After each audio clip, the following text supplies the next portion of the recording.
The United Nations says that more than 360,000 Gazans who fled to Rafah have now been forced to flee again as Israeli troops attack sectors of the city in a bid to rout Hamas.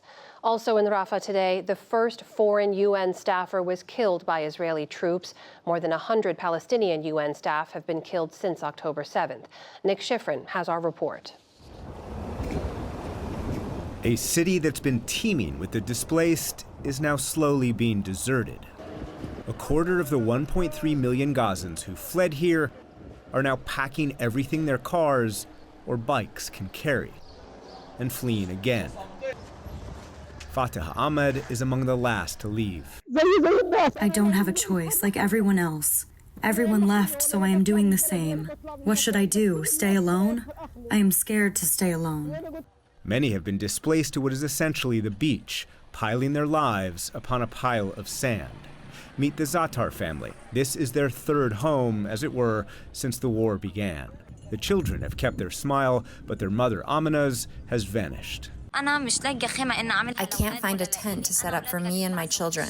They are suffering underneath the sun. Its heat has burnt them, and they are ill.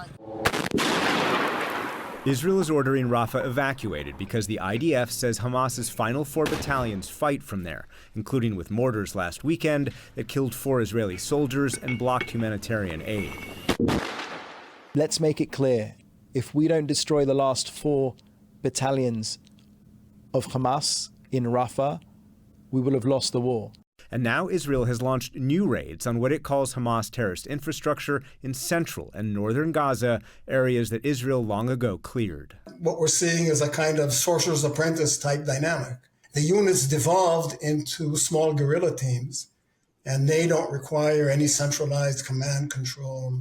Retired Brigadier General Yonatan Shimsoni had a 50-year career in the military and is now with Commanders for Israel's Security. He says in central and northern Gaza, Hamas is able to reconstitute because there is no one there to stop them. Israel has not created an alternative, so there is no alternative there, and Hamas is exploiting the vacuum. Today, National Security Advisor Jake Sullivan said Israel must look beyond individual military victories to find a political strategy.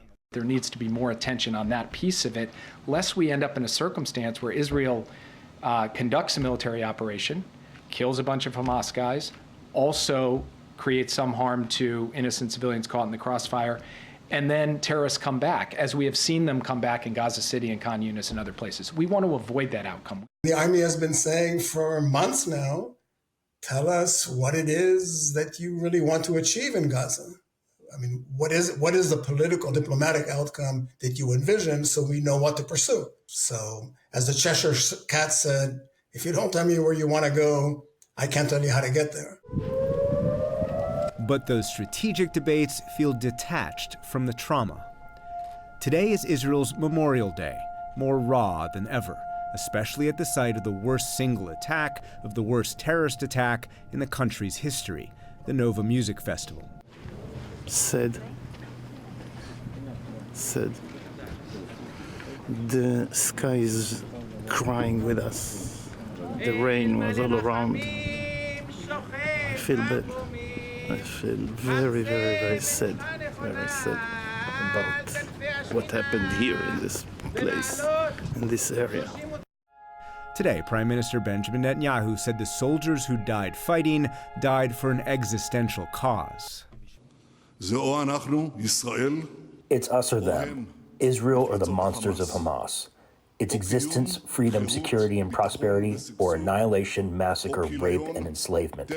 We are determined to win this fight, but the price we are paying and that generations before us paid is heavy. The war is heavy for everyone looking for light to pierce the darkness.